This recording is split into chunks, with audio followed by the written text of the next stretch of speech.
What's the word, you guys? I'm back finally with the official ICT for Dummies, ICT 101, so that you guys can officially and finally get on the charts and also become profitable. To get things started, I don't want to do no talking. I just want to hop straight into this so that you guys can hop on the charts and get to work. So most people jump straight into advanced trading strategies and get lost, but honestly, here's the truth. If you can't read candlesticks, the market structure, or identify the trend, you'll never be consistent and truly understand what the market is actually doing. So in this video, I'm going to break it down step by step, candlesticks and market structure, so that by the end of this video, you know exactly how to read the charts and actually understand what price is doing. So make sure y'all grab your notebook, your journal, because this is the foundation that every trader needs. All right, so let's start from the very beginning. So I just opened up a brand new TradingView account so you guys can see exactly what it looks like for the first time when you log in. There's no indicators, there's no lines, nothing. There's just plain raw charts. If this is your first time coming into TradingView, or if you're just brand new to TradingView period, majority of the time, this is exactly what your screen will look like. You'll see a bunch of green candles and red candles, and this is what every brand new trader starts with. But as you go and you play around with TradingView, you can change your colors to something like this, or even something maybe like this. It's honestly all on your personal preference. But for the meantime, we'll stick to the default green and red because that's the easiest way to learn candlesticks. Now you might be wondering, why do we even call this a candlestick? If you look closely, this part here in the middle looks like a body of a candle, and the thin lines coming out of either the top or the bottom looks like wicks of a candle. If y'all don't know, wicks are the things that you light up.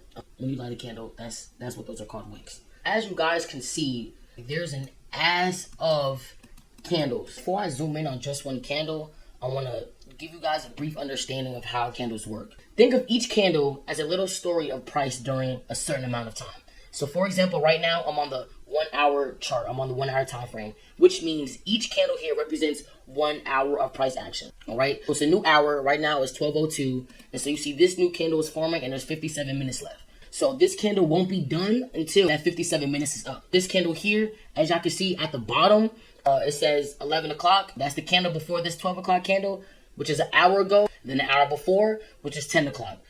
Each candle here represents 1 hour. So when it comes down to trading, there is several different time frames you can choose from. Okay, so right now I'm gonna go on the daily time frame.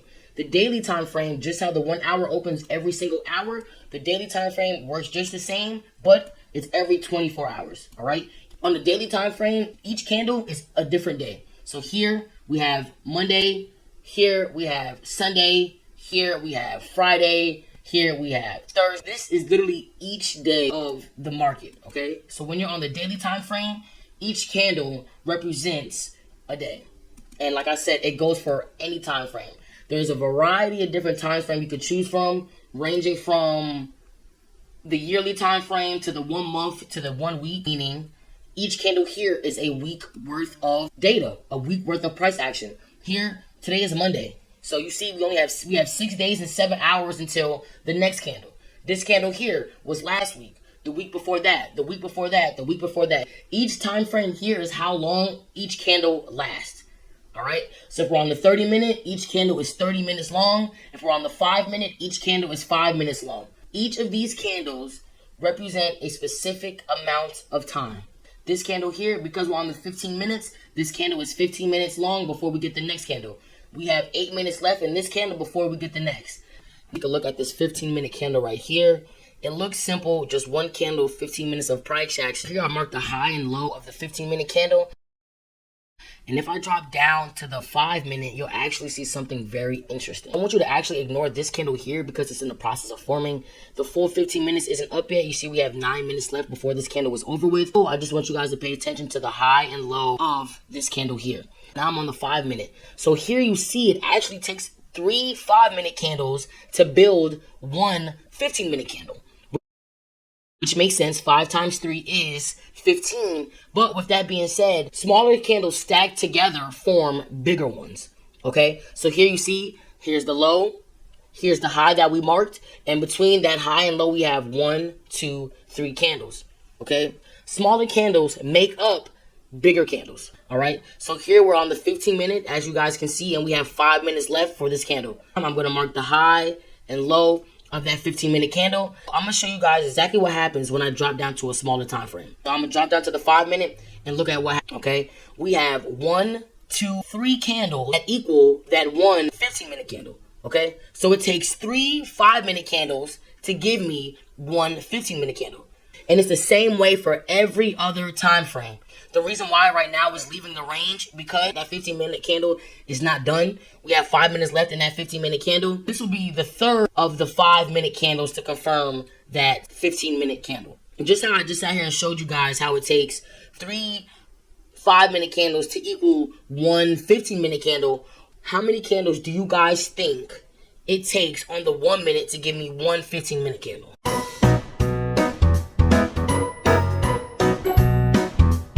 And if you said 15, you are absolutely correct. So it takes 15 1-minute candles to give me one 15-minute candle. Common sense. So then you have 1, 2, 3, 4, 5, 6, 7, 8, 9, 10, 11, 12.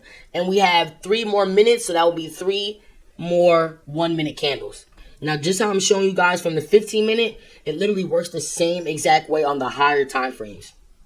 If we go on the 4-hour time frame, each candle here opens up every 4 hours. I'm going to mark the high and low of this candle so that you guys can see. If this is a 4-hour candle, how many 1-hour candles would we need to make one 4-hour candle?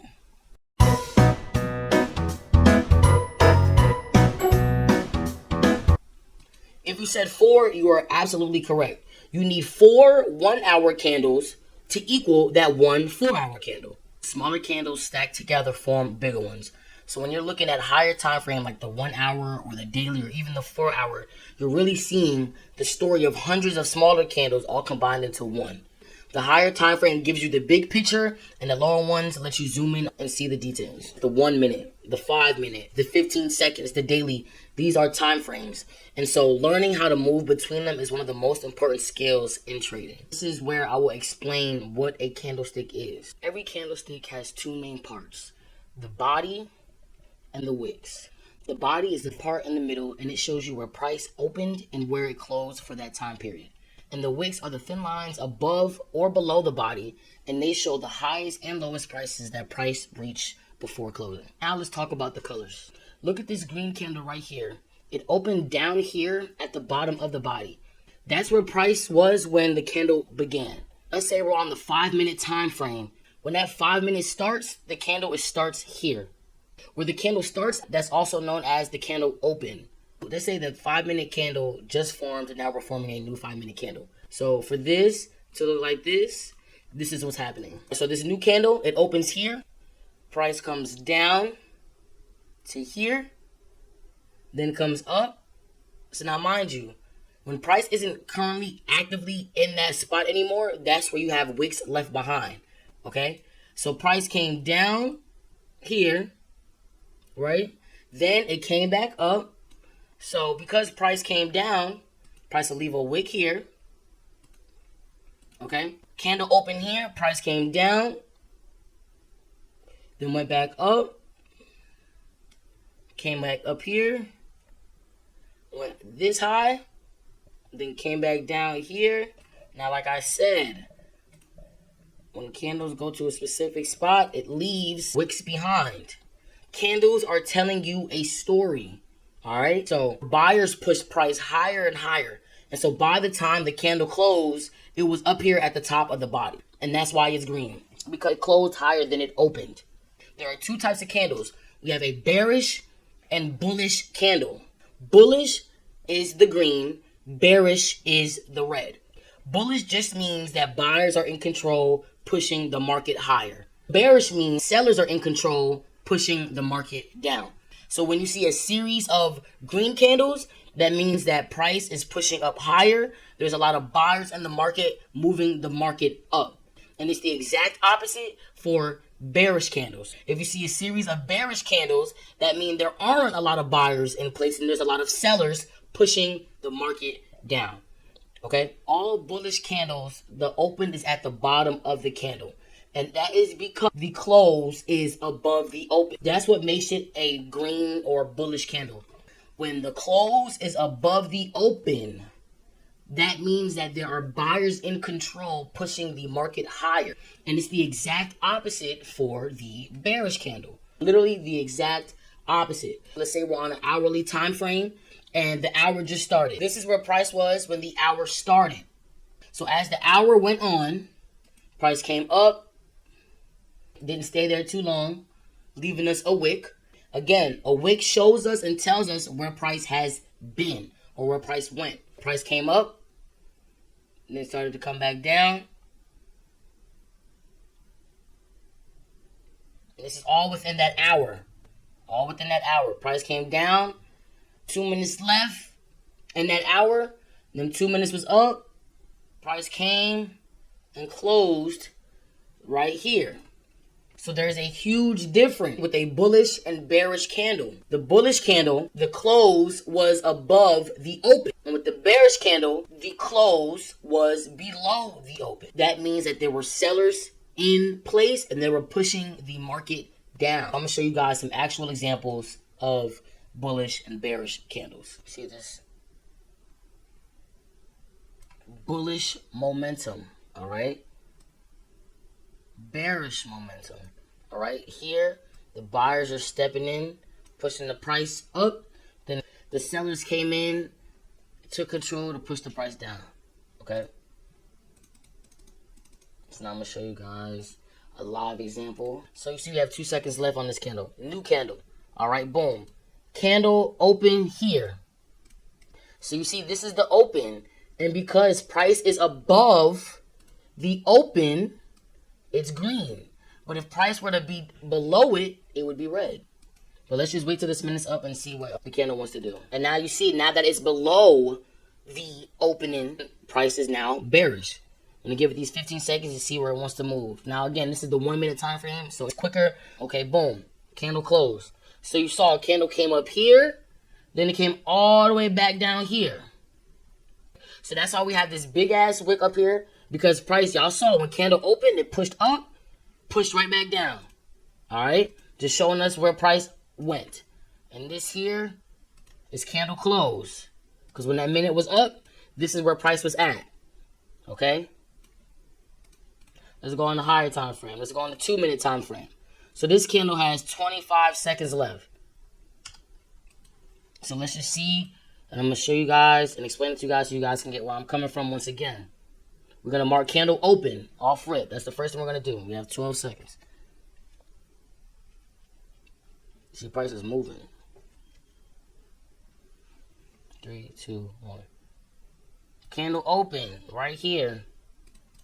So let's see where price wants to go. So price came up. Price came up. It's going up higher. Damn, that's a 3 minute. Price going higher. Let me actually use the graph so you guys can actually, not graph, path. So price was here. We coming up. You see, now that price is not there no more. We came back down. Came back down some more. Came back up. So you see, again, the wicks are just showing you where price went. All right, that's all it's showing us. So you see price came all the way, look, price came all the way up here. Now that it's below its open, now it's bearish. But when it's above its open, it's bullish. We saw price came all the way down here, and that's why it was red. But now that it's no longer over there anymore, it gave us a wick to show us where it went. So price came all the way down here. And it's still below its open, which is this black line, and so that's why it's red. It's not until when it goes above its open, that's what it will now become bullish. But you see now price is pushing. And look, price went all the way down here, left us a wick. Now that it's above the opening line, it is bullish. We have 54 seconds left. So I want you guys to see, watch where the candle closes at, all right? Where the candle closes at. Price is literally just staying within this range it built itself. From here to here. So let's see, we have 19 seconds, 4 seconds. So y'all seen, when those 4 seconds was up, this is where it was. Because it was below the open. That's why it is bearish. Looking at these charts, see there's different formations in the candles, okay? You have some candles with long wicks. You have some candles with little to no wick. You have some candles with rarely no body, like this one here, with no body but has wicks to itself. There are a variety of different types of candles. Check this out. All right. Here's a candle with a long upper wick. That means buyers tried to push price higher, but sellers came in and smacked the price back down. This here is a rejection wick. Y'all gonna learn about PD arrays and the things in the market that'll cause candles to reject. But in the meantime, just bear with me and just try to grasp what it is that I'm showing you guys now.